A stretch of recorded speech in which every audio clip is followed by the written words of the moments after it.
오늘 함께 나눌 말씀은 히브리서입니다. 히브리서 12장 1절에서 2절까지 한 목소리로 봉독하겠습니다. 히브리서 12장 1절에서 2절입니다. 시작.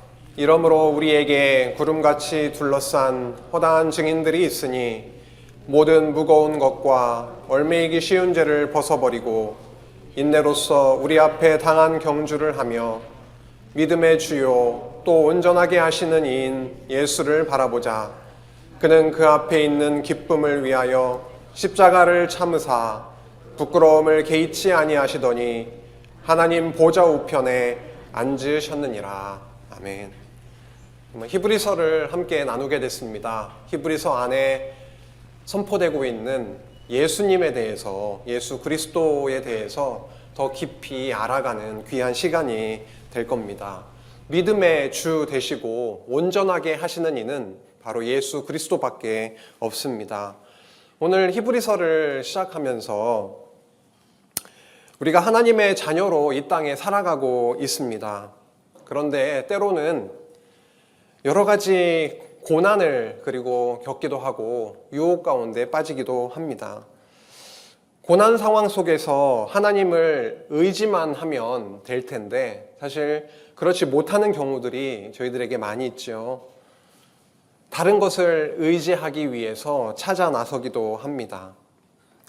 그러나 우리에게는 주 대신 하나님을 뒤로하고 현실 속에서 이렇게 대안을 찾아보려고 하는 곁눈질하는 모습들이 있는데요. 이러한 우리 성도들에게 히브리서가 던지는 강력한 메시지가 있습니다. 그것은 바로 예수 그리스도만 그 어떤 것과도 그리고 그 어느 누구와도 바꿀 수 없는 더 좋으시고 더 탁월하시고 우월하신 분이심을 선포하고 있습니다. 저희들이 엉뚱한 것에 힘쏟고 에너지를 허비할 때가 사실은 많이 있습니다. 하지만 히브리서는 오직 예수 그리스도만 붙들라고 말씀하고 계시는 거죠. 히브리서 기자는 극심한 고난 가운데 있는 성도들에게 이 말씀을 전했습니다.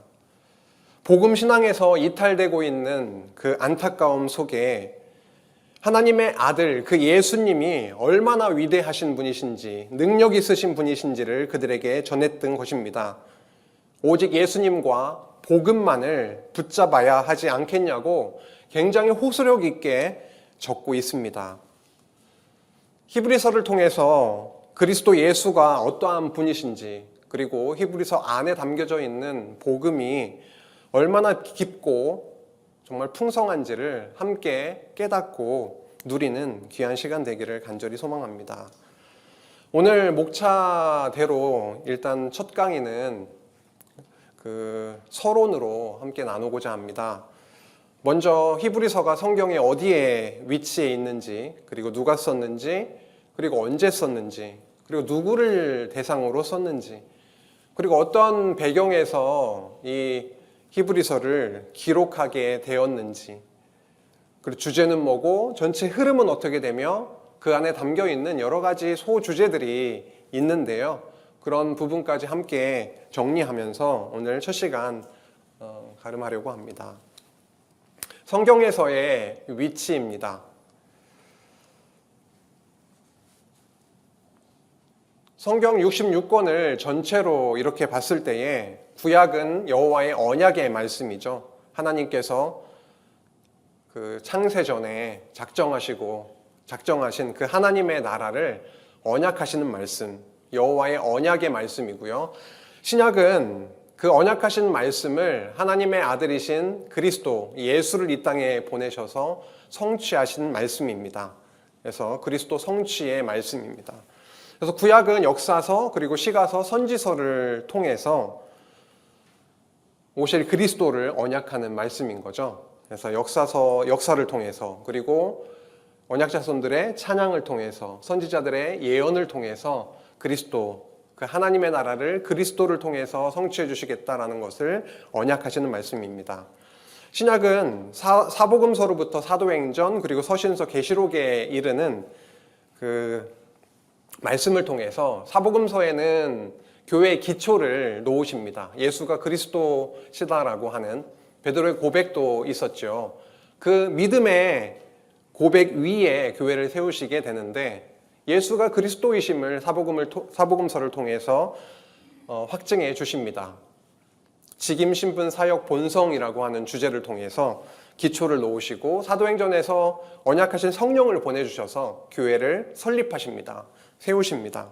그리고 세우신 교회를 양육, 무장, 투쟁, 승리케 하시는데 무엇을 통해서 양육해 나가시냐면 복음을 먹이셔서 풍성한 복음을 먹이셔서 양육하시고 그리고 무장케 하시는 거죠. 진리 생활 체제로 무장시켜 나가십니다.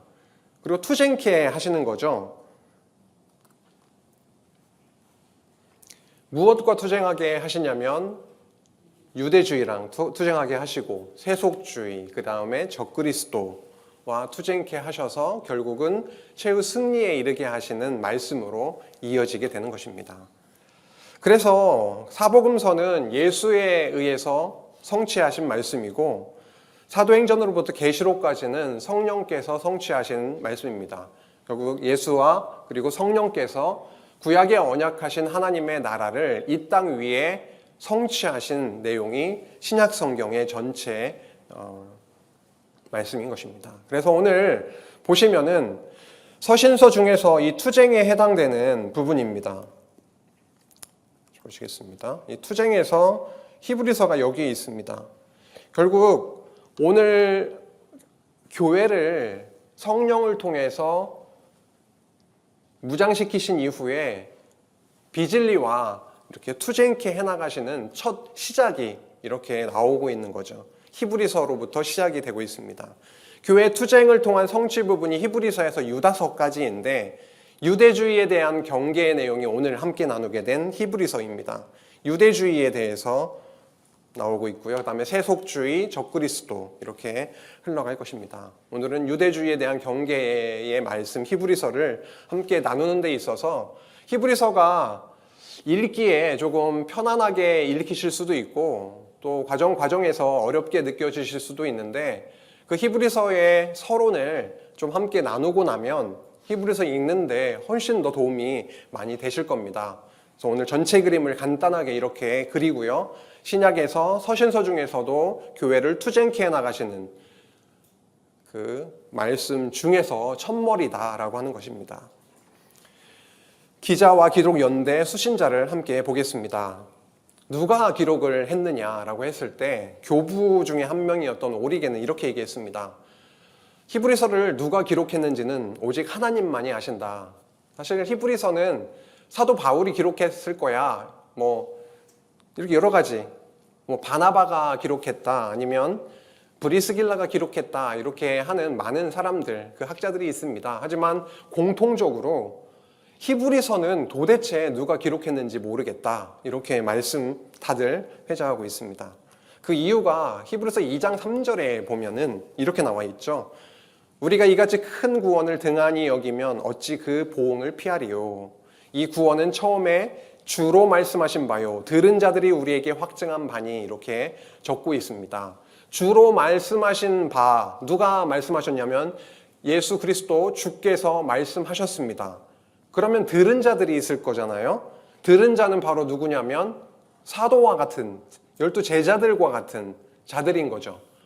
그런데 그 들은 자들이 우리에게 확증한 바니라고 했을 때 그 우리에 누가 포함이 되는 거냐면 히브리서를 기록한 사람이 포함이 되는 겁니다. 그러면 들은 자들에는 사도 바울과 같은 그렇죠?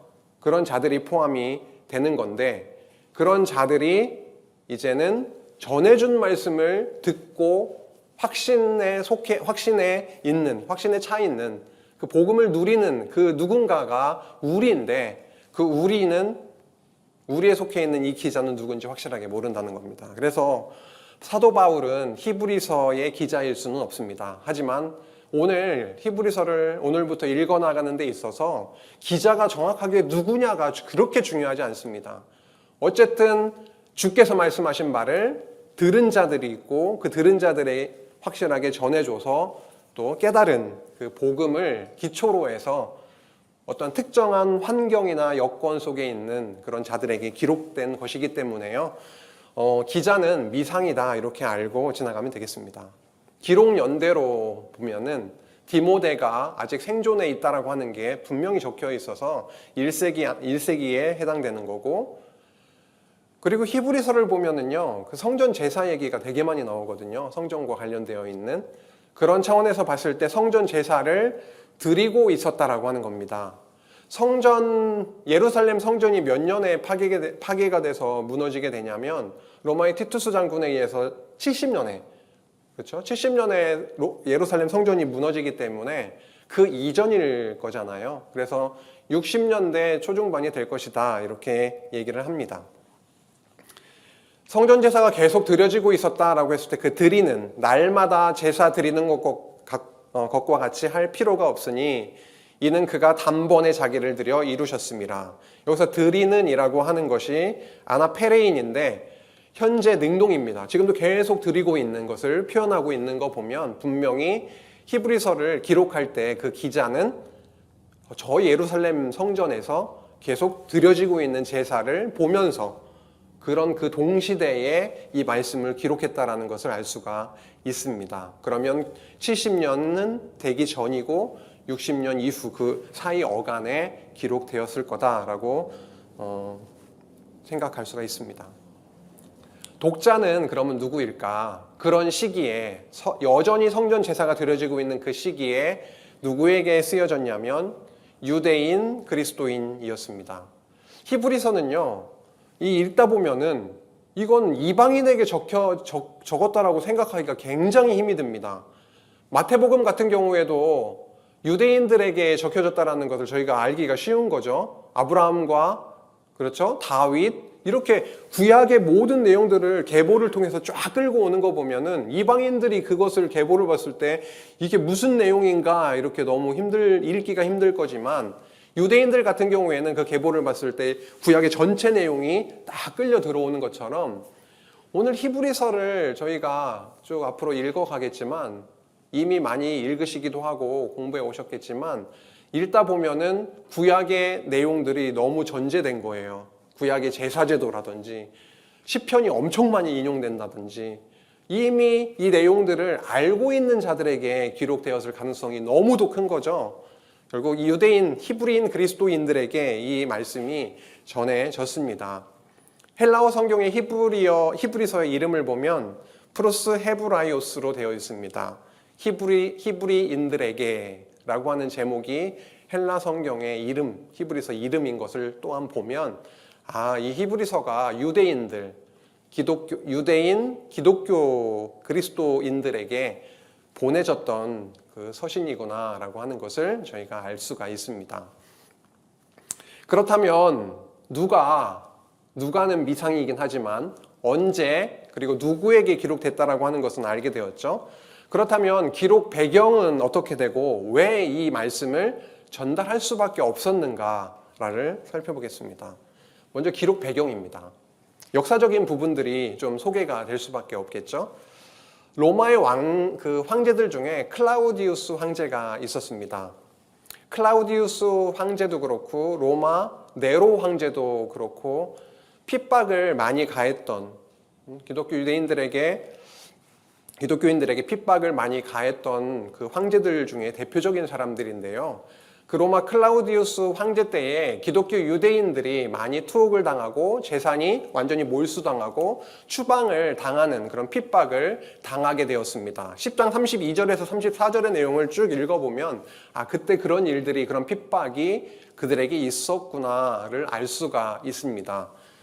클라우디우스 황제가 너무 낯설진 않으실 거예요. 왜냐하면 사도행전 18장 2절에 보면은 바울이 고린도로 이렇게 가게 됐을 때 브리스길라와 아굴라를 이렇게 만나게 되거든요.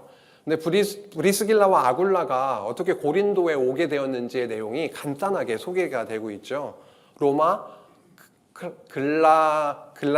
클라디우스 18장 2절 글라디오스라고 되어 있나요? 죄송합니다. 18장 2절 사도행전 잠깐 보겠습니다. 잠시만요.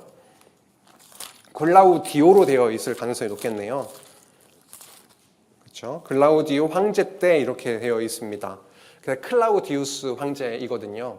그래서 이 그때 추방되었던 내용이 나오고 있는 거죠. 그래서 이 황제가 투옥하고 재산을 몰수하고 추방하는 하는 그런 핍박을 당하게 된 그런 상황이 있었고요. 그 다음에 아직까지는 순교까지는 이르는 그런 상황이 도래하지는 않은 상태. 하지만 점점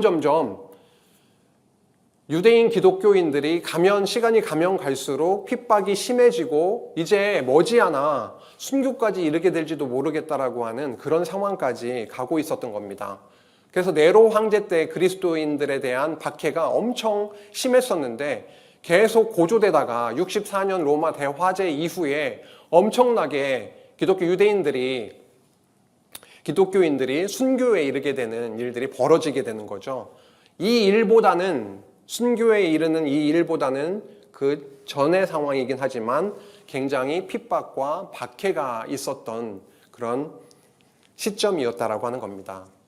그런데 유대교 같은 경우에요. 기독교가 아니라 유대교 같은 경우에는 로마 법에 의하면 그 당시에 그게 허락이 되어 있었던 법으로 보장이 되고 있었기 때문에 보호를 받을 수 있었거든요. 그렇다고 하면 어떤 생각이 자꾸만 들어갈까요? 내가 유대인 기독교인이기 때문에 내가 기독교 이 신앙을 그리스도 복음을 그냥 내려놓고 유대교로 다시 돌아가면 법적으로 어려움이 없어지는 겁니다. 그런 고통과 핍박에서 벗어날 수 있는 조건이 되는 거죠. 그래서 어떤 모습들이 있었냐면 유대인 기독교인들이 핍박을 피하기 위해서 유대교로 다시 어떻게 해요? 돌아가려고 하는 그런 경향들이 그들에게 다분히 있었다라고 하는 겁니다. 이 부분이 가장 중요한 겁니다. 히브리서가 왜 기록되었느냐라고 했을 때 그들의 신앙을 복음을 내려놓고 이제 고난과 핍박을 피해서 다시 유대교로 회귀하려고 하는 그 경향성이 그들에게 있었다라고 하는 것입니다. 이것이 이 히브리서의 기자에게 있어서는 이것을 적을 수밖에 없었던 큰 기록 동기가 되는 것이죠. 그렇다 보니까 10장 25절에 보면 모이기를 패하는 자들이 나타납니다. 그렇죠? 모이기를 패하는 자들이 나타나기도 하고, 그리고 10장 29절에 보면은요, 하나님의 아들을 짓밟고 자기를 거룩하게 한 언약의 피를 부정하게 여기게 되는 그런 위기들이 점점 그들에게 있어질 수밖에 없었습니다. 이런 상황 속에서 붓을 들게 된 겁니다.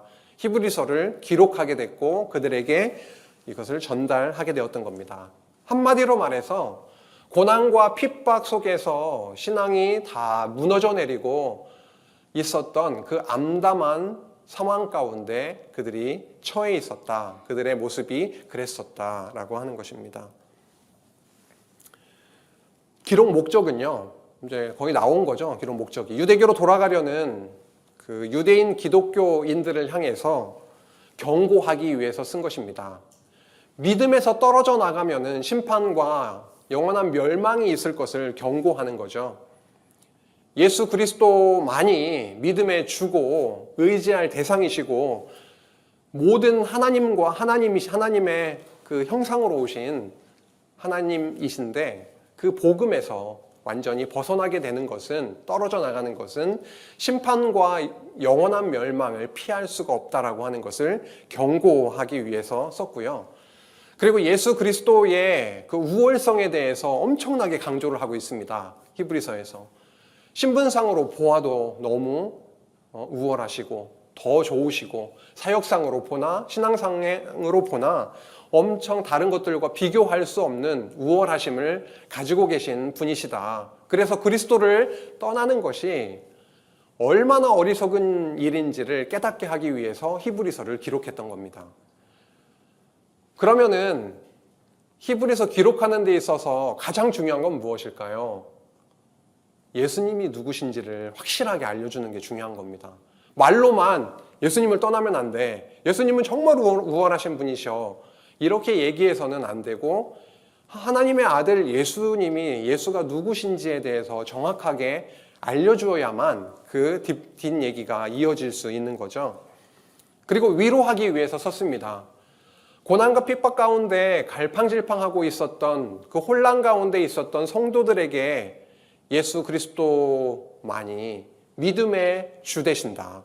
그리고 온전케 하시는 이시다라고 하는 것을 확증함으로 그들을 위로하기 위해서 이렇게 히브리서를 기록하게 됐던 겁니다. 주제는 유대주의에 대한 경계입니다. 성령 하나님께서는 교회를 세워놓으시고 끝나는 것이 아니라 양육, 무장, 투쟁, 승리에 이르게 하시는데요. 교회를 투쟁하게 하시는 데 있어서도 성령께서 주관자가 되셔서 앞서 나가서 투쟁하게, 싸우게 하십니다.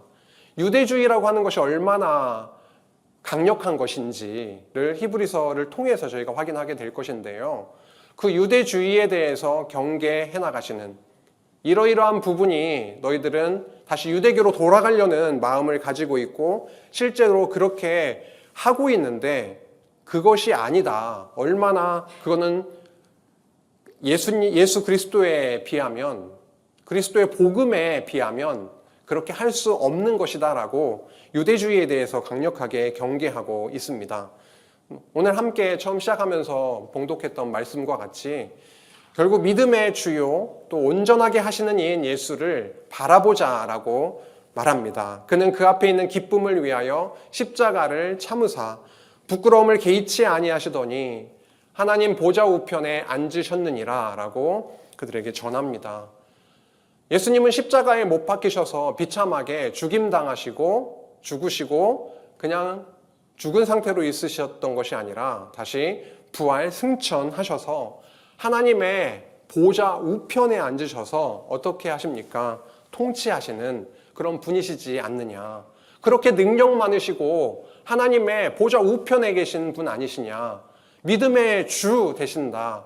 그분만이 우리를 보호하시고 함께 하시며 이끄실 것이다. 이 복음 신앙에서 이탈되지 않기를 바란다. 너희들이 바라보고 나아가려고 하는 그것은 허울뿐이고 그것이 그 믿음의 대상이 될 수가 없다라고 강력하게 호소력이 있게 말씀을 전하고 있는 것입니다. 이러한 주제를 봤을 때요.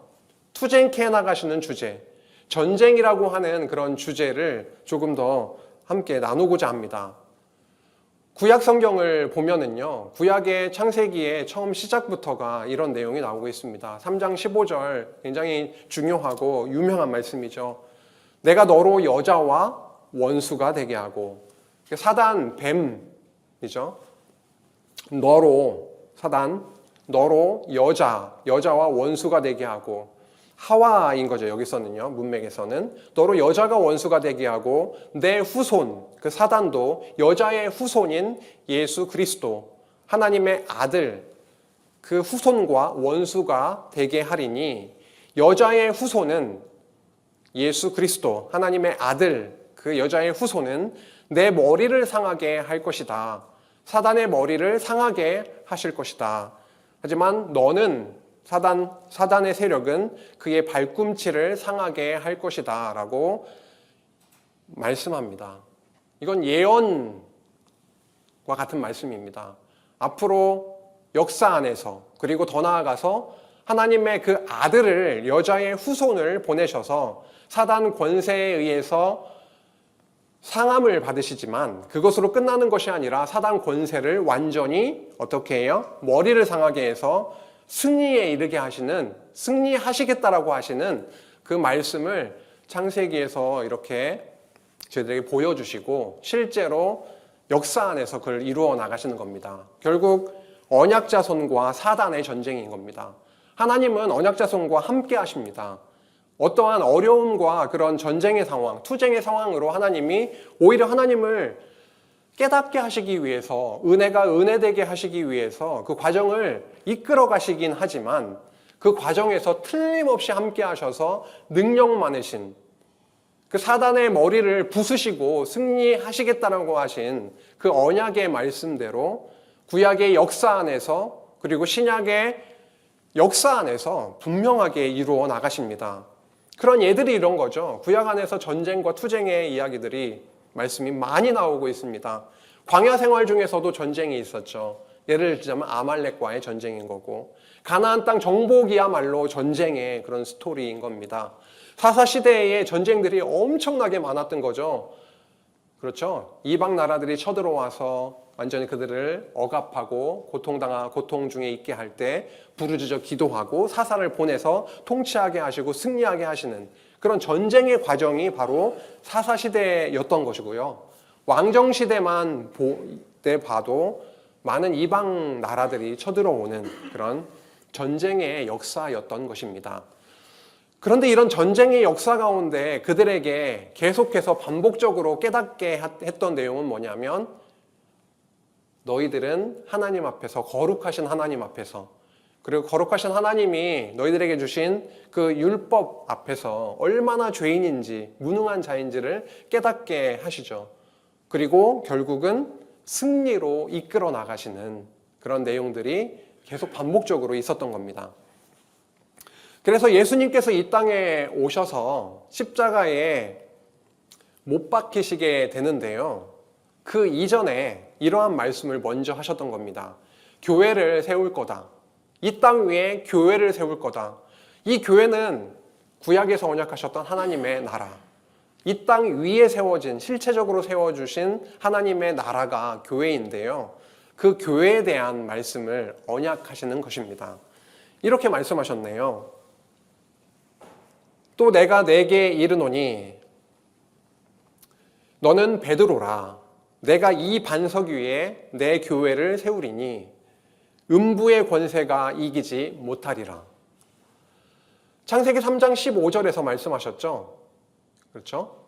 그 사단의 세력이 여자의 후손인 하나님의 아들의 발꿈치를 상하게 하지만 그 여자의 후손 하나님의 아들 예수 그리스도께서 완전히 사단의 머리를 완전히 부수실 것을 말씀하셨던 것처럼, 예수님께서 하나님의 여자의 후손, 하나님의 아들로 이 땅에 오셔서 다시금 마태복음 16장 18절에서 선포하고 계시는 그 말씀은 뭐냐면, 교회, 내 교회를 세울 것이다. 그런데 음부의 권세가 그 교회를 괴롭히고 어려움에 빠지게 한다 할지라도 어떻게 한다는 겁니까? 그 권세가 교회를 이길 수 있다는 건가요? 그게 아니라 음부의 권세가 이기지 못할 거다. 내가 승리에 이르게 할 것이다 라고 예수님께서 언약을 하고 계시는 겁니다. 아직 십자가에 못 박히시기 전의 상황인 거죠. 십자가에 못 박히는 그런 아들의 발꿈치가 상하는 그 일이 있다 하더라도 그 머리를 짓누르시고 승리하실 것을 내다보게 하시는 거죠. 그래서 이런 말씀을 또 하시는 겁니다. 요한복음 16장 33절에 이제 십자가에 못 박히셔서 죽음을 앞두시고 이런 말씀을 하시는 거죠. 너희가 환난을 당하나 담대하라. 내가 세상을 이기었노라 선포하시고 십자가에 못 박히시고 죽임당하시고 3일 만에 죽음의 권세, 사단의 권세, 그 머리를 짓누르시고 완전히 다시금 승리에 부활을 하시는 말씀으로 그렇게 이어졌던 것입니다.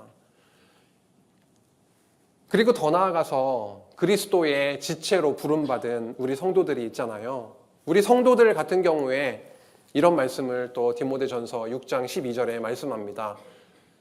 믿음의 선한 싸움을 싸우라. 영생을 취하라. 이를 위하여 내가 부르심을 받았고 많은 증인 앞에서 선한 증언을 하였노라라고 선한 싸움을 싸우라라고 말씀하시는 거죠. 이렇게 보면은요, 구약의 처음 시작부터 그 역사도 그렇고 그 다음에 예수 그리스도가 이 땅에 오셔서 하시는 말씀, 그 이후에 연결되는, 이어지는 그런 여러 과정들을 보면은 하나님께서 전쟁을 통해서 좀 힘들고 좀 어려움 가운데 있게도 하시지만 결국 승리로 이끄셔서 하나님의 살아계심을, 하나님의 나라가, 이 교회가 하나님께서 세우시고 하나님께서 붙드시고 하나님께서 그 사단 권세와 싸우게 하시고 그리고 승리하게 하시겠다라고 하는 말씀이구나 라고 하는 것을 알게 됩니다. 그래서 믿음의 선한 싸움을 싸우라 하신 그 하나님께서 성령을 보내주셔서 싸워 승리하게까지 하시는 겁니다. 그런데 하나님은 왜 이 투쟁, 전쟁의 과정을 구약에도 그리고 신약에도 그리고 우리의 성도의 삶 가운데에도 두시는가? 전쟁의 과정을 통해서 하나님께서 깨닫게 하시고자 하시는 분명한 의도와 목적이 있는 것이죠.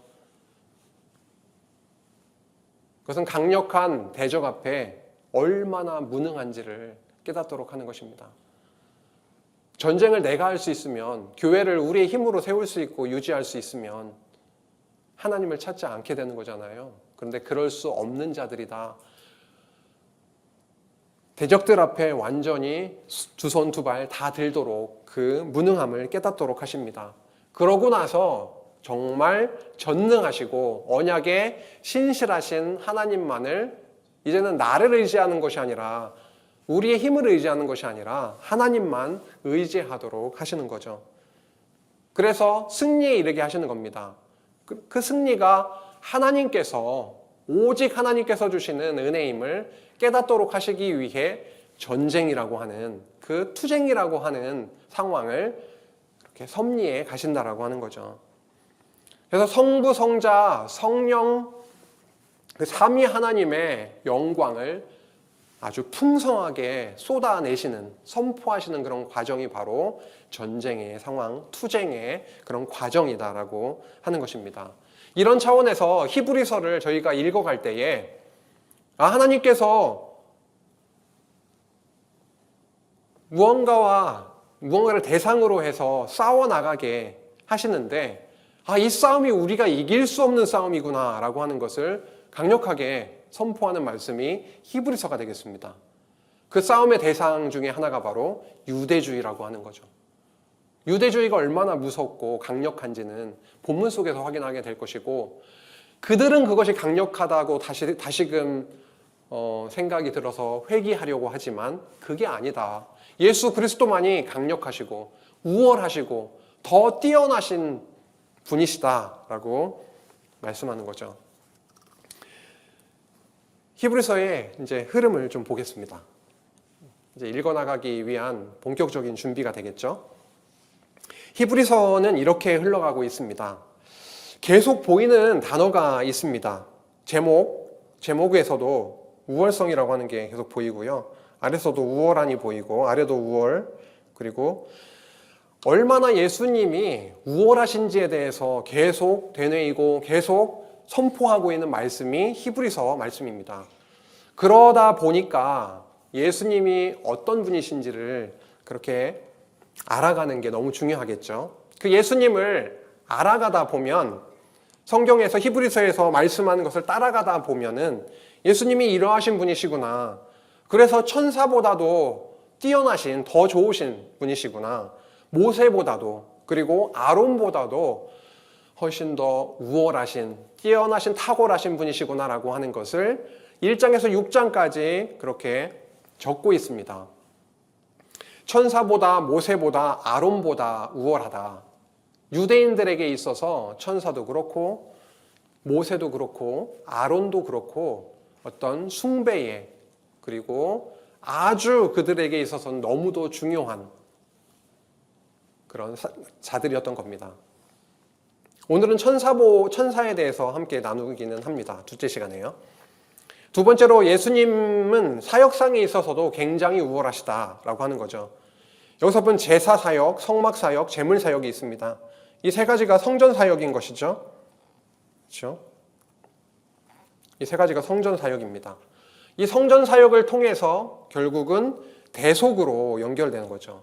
성전을 통한 대속, 그리스도의 십자가 대속 사건, 그 사역이, 십자가 사역이 구약에 보여줬던 성전 사역, 그 건물 성전에서 이루어지고 있는 인간 제사장을 통해서, 레위인을 통해서 이루어지고 있는, 그리고 짐승의 피를 흘려가지고 드리고 있는 그 제물에 의해서 드려지고 있는 그 제사 사역, 성막 사역, 제물 사역이 그리스도가 성취하신 그 사역에 비하면 훨씬 더 못하다, 훨씬 더 좋은, 훨씬 더 우월한 사역을 그리스도께서 완벽하게, 완전하게 단번에 이루셨다.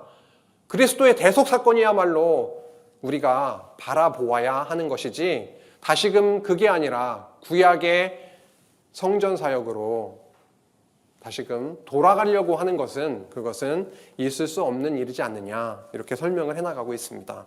그래서 예수의 사역상으로도 우월하시다. 그리고 마지막으로 복음의 신앙상으로도 우월하시다. 신앙의 행위의 우월성 11장은 믿음장이라고 하죠. 믿음에 대해서 굉장히 엄청나게 많은 구약의 선진들의 이름을 적으면서 믿음에 대해서 이렇게 설명을 해나가고 있지요. 결국 행위라고 하는 것은 믿음의 행위인 것이죠.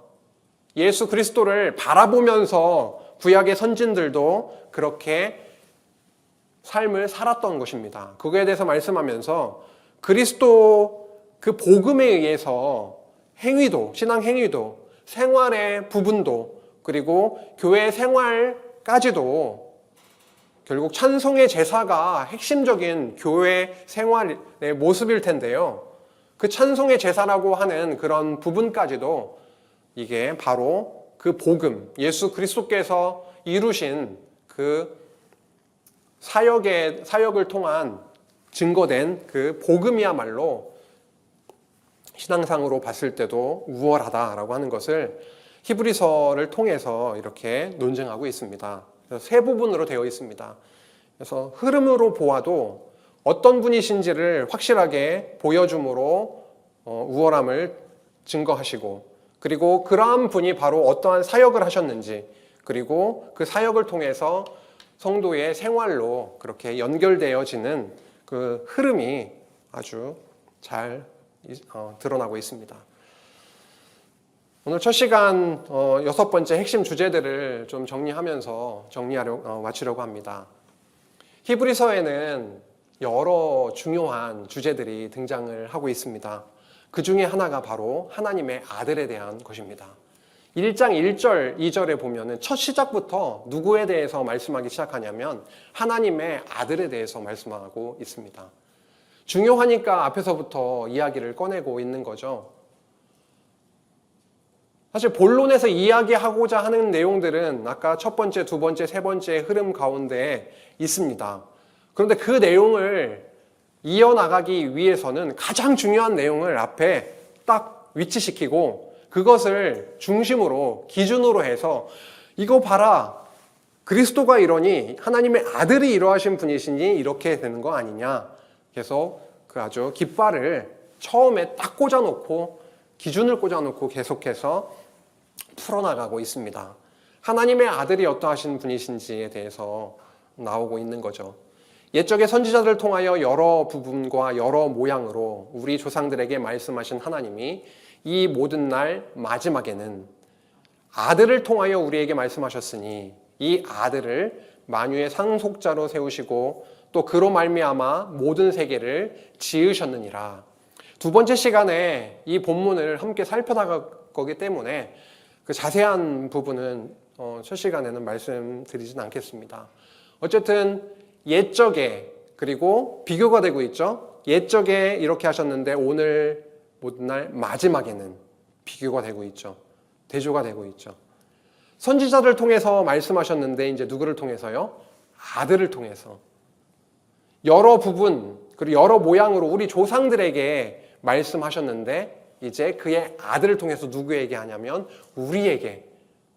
무엇을 말씀하고 있나요? 그것은 아직 나오진 않았죠. 근데 확실한 것은 그 아들을 통해서, 아들을 처음에 등장을 시키면서 그 아들이 누구신지에 대해서 분명하게 먼저 밝힐 것을 밝히고 나서 뒷 내용이 이어지고 있습니다. 그래서 하나님의 아들이라고 하는 주제가 굉장히 중요한 거죠. 왜냐하면 하나님의 아들 예수 그리스도가 이렇게 더 좋으신 분, 더 우월하시고 탁월하신 분이시다라고 하는 것이 전체의 그 흐름이기 때문에 처음에 나오고 있습니다. 두 번째는요, 히브리서에서 새 언약, 그리고 새 언약의 중보자, 새 언약이 나오고 있습니다. 옛 언약인 모세 율법 언약, 그 옛 언약이 있었고요. 그 옛 언약을 성취하러 오신 예수 그리스도, 새 언약의 중보자, 새 언약을 성취하시는 그 중보자로서의 하나님의 아들에 대해서 말씀하고 있는 것이죠. 히브리서 8장 6절에 보니까요. 그러나 이제 그는 더 아름다운 직분을 얻으셨으니, 더 아름다운 직분이라고 했을 때 아름다운이 저희들이 생각할 때 정말 아름답다, 멋지다 이런 뜻이 아니더라고요. 찾아보니까 디아포로스라고 하는 단어예요. 아름다운, 이것이 탁월한, 우월한이라는 뜻입니다. 그래서 더 우월한 직분을 얻으셨으니 라고 하는 뜻이죠. 더 아름다운 직분이라고 했을 때도 완전히 틀린 말은 아니지만 히브리서의 흐름과 주제와 연결했을 때 이 아름다운이라고 하는 그 뜻을, 원어의 뜻을 좀 더 살려서 탁월하고 우월한 직분을 얻으셨으니 라고 이해하는 게 훨씬 더 자연스럽겠죠. 그래서 더 탁월하고 우월한 직분을 얻으셨으니 그는 더 좋은 약속으로, 더 좋은 약속은 새 언약인 것이고요. 그 더 좋은 약속으로 세우신 더 좋은 언약의 중보자시라. 예수 그리스도, 하나님의 아들을 이렇게 표현하고 있습니다. 새 언약의 중보자. 그래서 더 좋은이라고 하는 단어가 히브리서에 여러 번 나오거든요. 더 좋은 재물, 더 좋은 언약, 더 좋은 안식 이런 식으로. 그래서 더 좋은 크레이톤이라고 되어 있네요. 크레이톤이라고 하는 단어가 더 좋은, 더 우월한 이렇게 나오고 있습니다. 그래서 두 번째 새 언약의 중보자 주제가 나오고 있고요. 세 번째는 성전 사역에 대한 부분입니다. 워낙에 많이 나오죠. 성전과 관련되어 있는 내용들이.